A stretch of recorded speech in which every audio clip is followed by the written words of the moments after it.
10ই মে শনিবার, তারিখটা একটু দেখায় দিয়েন ইলিয়াস সাহেব। এই দিনে এই সিদ্ধান্ত হয়েছিল আওয়ামী লীগ নিষিদ্ধ হচ্ছে। ওই একই দিনে প্রায় একই সময়ে মার্কিন যুক্তরাষ্ট্রের ভার্জিনিয়া রাজ্যের 2675 প্রসপারিটি এভিনিউতে অবস্থিত ইউএস সিটিজেনশিপের ইমিগ্রেশন সার্ভিস বা ইউএস সিআইএস এর অফিস স্থানীয় সময় সকাল 8:45 ঘটছে আর এক ঘটনা। মার্কিন নাগরিকত্বের আবেদন করে চূড়ান্ত শপথ নিতে আসা ৩০ থেকে ৩৫ জন বিভিন্ন দেশের নাগরিক হাজির আছেন। ইমিগ্রেশন কর্মকর্তারা দেশভেদে যারা উপস্থিত তাদের নাম ডাকছিলেন। প্রথমে কয়েকটি দেশের নাম ডাকার পর ওই দেশগুলার আমেরিকান নাগরিকত্ব পাওয়া ব্যক্তিরা দাঁড়ায় তাদের উপস্থিতি নির্দেশ করেন। এরপরেই আসে বাংলাদেশের নাম। বাংলাদেশের নাম ঘোষণার পরে ৩ জন নাগরিক দাঁড়ায় তাদের উপস্থিতি নিশ্চিত করেন। এই ৩ জনের মধ্যে ২ জন সাধারণ বাংলাদেশি নাগরিক হইলেও একজন অত্যন্ত আশ্চর্যজনকভাবে দক্ষিণ এশিয়ার একটা দেশে জয় বাংলা হয়ে যাওয়া এক মাফিয়া ডাইনির সন্তান। হ্যাঁ, ঠিকই ধরেছেন, আমি ৫,৫০০ বিজ্ঞানী জয়ের কথা কইতেছি। গত 10ই মে মার্কিন নাগরিক হিসেবে শপথ নিছে জয়। কারল রানীর পুত্র জয় আমেরিকার সংবিধানকে সমুন্নত রাখার শপথ নিছে, আমেরিকান সংবিধানের প্রতি আনুগত্য প্রকাশ করে শপথ নিছে। ওই যে কুত্তা নিয়ে বসে থাকে না, ওইটা কুত্তাটা গলে সুন্দর আছে। বাংলাদেশের মিশন সমাপ্তি ঘোষণা করে নাকে খত দিয়া আমেরিকান সিটিজেন হইলেন ৫,৫০০ বিজ্ঞানী। আওয়ামী দালালিয়ার দ্বিমুখিতার স্বরূপ দেখেন। সারাদিন আমেরিকা গালি দিয়া নিজেই মার্কিন নাগরিক হল হাসিনার গুণধর পুত্র। এই দেখেন নাগরিকত্ব গ্রহণ অনুষ্ঠানের শপথ অনুষ্ঠানের অ্যাপয়েন্টমেন্টের ছবি। আমার কাছে ওই অনুষ্ঠানের কিছু এক্সক্লুসিভ ছবি এবং ভিডিও আসছে। এইবার দেখুন এক এক কইরা ভিডিওগুলা। Did I miss anybody? All right, stand up. Okay. All right. Like I said, I'm going to be watching. I like to do.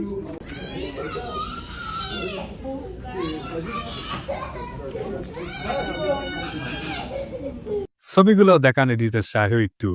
হ্যাঁ, পাসপোর্ট পেয়েও খুব বিষণ্ণ আইটি ইঞ্জিনিয়ার ৫,৫০০ জয়। কারল রানীর পুত্র আর এক নমরুদের নাম জয় খুবই প্রতীকী আওয়ামী লীগের বিজয়।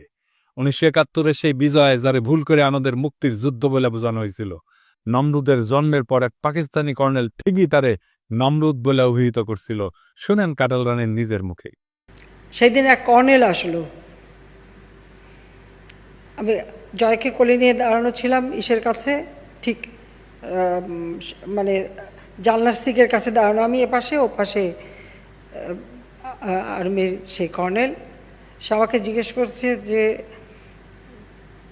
ওরা জানে যে আমরা নাম রেখেছি, আমার মনে হয় যেটা, তো জিজ্ঞেস করো তোমার ছেলে হয়েছে নাম কি? তা আমি বললাম নাম জয়। इसका मतलब क्या है? তা আমি বললাম জয় মানে জয়, জয় মানে ভিক্টরি, জয় মানে আনন্দ, জয় মানে ভিক্টরি। যখন বলছি জয় মানে ভিক্টরি তখন ওর খুব মেজাজ খারাপ হয়ে গেল। ও ঘুরে যখন চলে যাওয়ার সময় বলতেছে আর এক নমরুদ পয়দা হওয়া। সেই নমরুদ জয়ের মার্কিন নাগরিকত্ব আর আওয়ামী লীগ চিরতরে নিষিদ্ধ হওয়ার ঘটনা ঘটল একই দিনে। এইটাই প্রতীকী ঘটনা। আমি বলছিলাম বাংলাদেশে আওয়ামী লীগ গনকেস। জয় নিজেই আশা ছেড়ে দিয়ে বিদায় নিচ্ছে, বাকি আছে পুতুল। ওইটা WHOর চাকরির টেনশনে আধা বাক্য লইয়া যাবে। আমার অনুমান জয় নাগরিকত্বের জন্য অ্যাপ্লাই করছে 5ই আগস্টের পরে, কারণ এই প্রসেস শেষ হইতে মোটামুটি 8 মাসের মতো সময় লাগে। এই জয় মার্কিন যুক্তরাষ্ট্রের গণতন্ত্রের ন্যায্যতাকে প্রশ্নবিদ্ধ করে সমালোচনা করছিলেন। উসমানিয়া কইছিল যুক্তরাষ্ট্রের পাপেট সরকার বাংলাদেশের ক্ষমতায় না আসা পর্যন্ত বাংলাদেশের সব নির্বাচন ত্রুটিপূর্ণই হবে।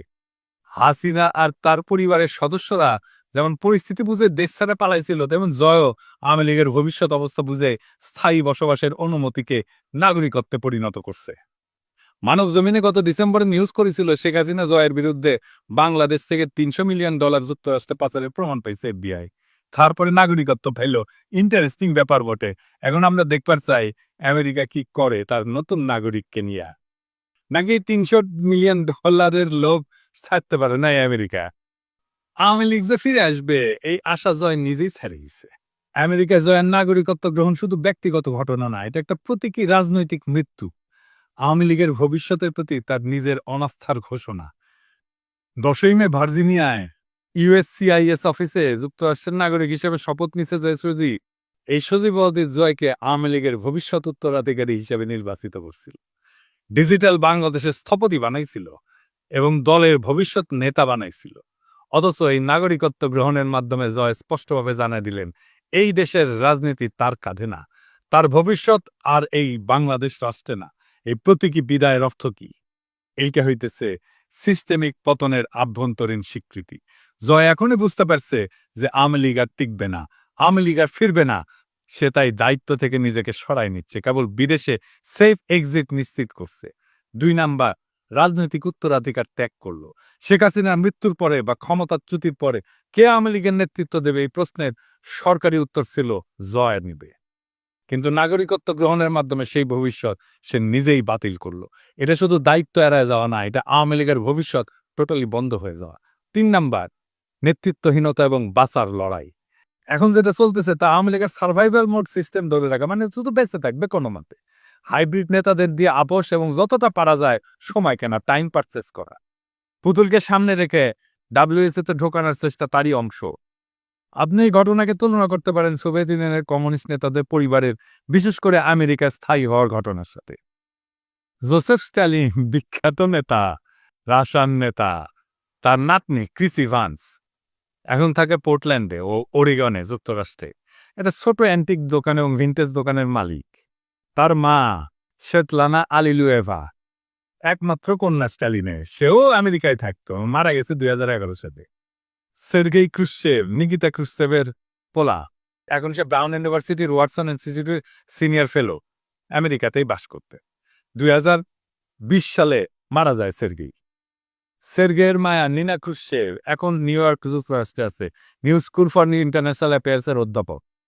এই রাশিয়া ব্যাপক আমেরিকা বিরোধিতা করলেও রুশ রাজনৈতিক এলিটেরা ভীষণ সিনিক্যাল। তারা আমেরিকাকে পছন্দ করে না, কিন্তু আমেরিকায় তার শেষ নিবাস হয়, তার অন্তিম আবাস হয় আমেরিকা। এইভাবে যখন সময় বদলায় তখন সবাই ওর উল্টা দিকে ঘুরে দাঁড়ায়। ইউরি আন্দ্রেপভ কেজিবি প্রধান ছিল, প্রাক্তন এবং সোভিয়েত নেতা। আন্দ্রেপভ প্রেসিডেন্টও ছিল। তার নাতনি তাতিয়ানা আন্দ্রোপোভা এখন মিয়ামিতে থাকে, যুক্তরাষ্ট্র। সে নাচটা শেখায়, কোরিওগ্রাফি শেখায় আর কি। মিখাইল সাসলোভ এক প্রভাবশালী কমিউনিস্ট তাত্ত্বিক ছিল। তার কন্যা মায়া সুমারোকোভা এখন অস্ট্রিয়া থাকে। মিখাইল গর্বাচার, যার সময় সোভিয়েত ইউনিয়ন জয় বাংলা হয়েছিল, তার মাইয়া ইরিনা ভার্গানস্কায়া এখন সান ফ্রান্সিসকো থাকে, মাঝে মাঝে জার্মানিতেও থাকে। ওই হইতেছে গর্বাচেভ ফাউন্ডেশনের ভাইস প্রেসিডেন্ট। সোভিয়েত রাশিয়ার এই প্রজন্মের কেউই চীন, উত্তর কোরিয়া বা কিউবার মতো তথাকথিত কমিউনিস্ট স্বপ্নের দেশগুলোতে যায়নি, বরং তারা সবাই চলে গেছে যুক্তরাষ্ট্র বা পশ্চিম ইউরোপের দেশগুলোতে, যেখানে তারা স্বাধীন পেশা বেছে নিছেন, শিক্ষা গ্রহণ করছেন কিংবা দাতব্য সংগঠনে যুক্ত হয়েছেন। হাসিনা নিজে ইন্ডিয়া পলায়, বাংলাদেশে চট করে ঢুকে পড়ার খায়েশ করে, বাংলাদেশে আবার ক্ষমতায় আসার খায়েশ করে, বলে সে ক্ষমতায় আসবে, কিন্তু তার আন্ডা বাচ্চা বাংলাদেশে ফেরার দুঃস্বপ্ন দেখে না, কোনোদিন ফিরবেও না। এই সব কিছুর মানে একটাই, শাসক গোষ্ঠী নিজেরাই আর নিজেদের শাসনের ভবিষ্যৎ দেখে না।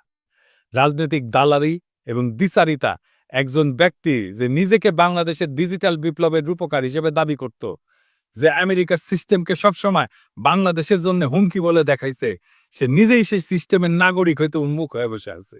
এর চেয়ে বড় দ্বিচারিতা, ভণ্ডামি আর কি হইতে পারে? একদিকে দেশে ভোটাধিকার কেড়ে নেওয়া, অন্যদিকে নিজে অত্যন্ত গর্বের সাথে গণতান্ত্রিক আমেরিকান নাগরিক হওয়া। এটি প্রমাণ করে শেখ হাসিনা পরিবার আওয়ামী লীগকে আর ভবিষ্যৎ হিসেবে দেখতেছে না। জয় গেছে, সাথে আওয়ামী লীগরেও নিয়ে গেছে। জয়ের নাগরিকত্ব গ্রহণ শুধু একটা ব্যক্তিগত সিদ্ধান্ত নয়, এটা রাজনৈতিক পলায়নের ঘোষণা। এখন যারা হাসিনা চট করে ঢুকে পড়বে বলে গাল গল্প করতেছে, আশায় আশা আছে আওয়ামী লীগ আবার ফিরে আসবে, ভয়ঙ্কর ভাবে ফিরে আসবে, তারা হয়তো নিজেরাও জানে বাংলাদেশের মানুষের চোখে আওয়ামী লীগ এখন অতীত, একটা ফুরায় যাওয়া অধ্যায়। আওয়ামী লীগের শেষকৃত্যে জয় নিজেই পুরোহিত। একটা সময় ছিল জয় করতো বাংলাদেশে আমার সবকিছু, ফেসবুকের ডিপিতে রাখতো সবুজ পাসপোর্ট। আজ সেই পাসপোর্ট রেখা সে হাজির প্রসপারিটি এভিনিউতে। নামেই তো বুঝেন সমৃদ্ধির পথ। বাংলাদেশের রাজনীতি, গণতন্ত্র, ডিজিটাল রূপকথা সব ফেলা আজ 5,500 জয় দাঁড়ায় আছে মার্কিন নাগরিকত্বের শপথ অনুষ্ঠানে। আওয়াজ তুলতেছেন, আমি কসম করে বলতেছি আমি গণতন্ত্রে বিশ্বাস করি, শুধু নিজের জন্যে। 1971 সালে জয় শব্দটা দিয়া আওয়ামী লীগের অনাগত বিজয়ের স্বপ্ন দেখছিল হাসিনা। যেই হাসিনা বলতো আমার বাবা দেশ স্বাধীন করে দিয়ে গেছে, সেই হাসিনার বাপের নাতি তার নানার স্বাধীন করে যাওয়া দেশ ত্যাগ করে যখন জমিদারি চলে যায়। বাংলাদেশের রাষ্ট্র ক্ষমতা ছাড়া তার আর কিছুই মজা লাগে না। সবুজ পাসপোর্ট, দেশপ্রেম, এ সমস্তই শুধু কথার কথা। আর সেই জয় শপিং মলের পাশে ইউএসসিআইএস অফিসে দাঁড়ায় পাসপোর্ট নিতে ঘেমে নেয় একাকার। আর হাসিনার পরিবারের বাকিরা পুতুল রাতে ঘুমাতে যাওয়ার আগে গুগল করে how to apply for Canadian express entry with Bangladeshi criminal history. জয়ের মার্কিন নাগরিকত্বের এই ঘোষণা আসলে আওয়ামী লীগের ডেথ সার্টিফিকেট। এইটা দেখে সোভিয়েত প্রেতাত্মারা হেসে কোট পকেট থেকে গুগল ম্যাপ বের করে বলতেছে, তোমরা আমাদের পথ অনুসরণ করতেছ, লাইনে আসেন লাইনে। স্ট্যালিনের নাতনি এখন অ্যান্টিক দোকান চালায়, কুশ্চেবের নাতির পোলা এখন নিউ ইয়র্কে ক্লাস নেয়, আর জয় সে এখন ফ্রিল্যান্স ডেমোক্র্যাট, আর হাসিনা মোদির কোলে। কি দারুণ পরিণতি বাংলাদেশের সবচেয়ে ক্ষমতাবান পরিবারের। হাসিনার নাতনিকেও একদিন এক অন্ধকার গলিতে ঝালমুড়ি বেচতে হবে, লুটের টাকা বেশি দিন থাকে না। হাসিনা তারেক রহমানকে উদ্দেশ্য করে বলছিল, সাহস থাকলে বাংলাদেশে ফিরে আয়, আমরা একটু দেখি। শুনেন। তারেক জিয়া 2007 সালে মুচলেখা দিয়েছিল জীবনে আর রাজনীতি করবে না। লন্ডন যে বসে আছে, এত টাকা কোথা থেকে পায়? জনগণের টাকা আত্মসাৎ করেছে, গ্রেনেড হামলা করে আইবি রহমান সহ নেতাকর্মীকে হত্যা করেছে, অস্ত্র চোরা কারবারির সাথে জড়িত, মানি লন্ডারিংয়ের সাথে জড়িত। আমেরিকা থেকে FBI লোক এসে সাক্ষী দিয়েছে তারেক জিয়ার বিরুদ্ধে, সাক্ষী দিয়েছে খালেদা জিয়ার দুর্নীতির বিরুদ্ধে। পালিয়ে থাকে লন্ডনে, আর এখান থেকে আগুন জ্বালাতে বলে। আরে বেটা, তোর যদি সাহস থাকে তো বাংলাদেশে ফিরে আয়, আমরা একটু দেখি। তো মাতারি হাসিনা, তোর সাহস থাকলে বাংলাদেশে ফিরে আয়, পোলারে নিয়া আমরা একটু দেখি।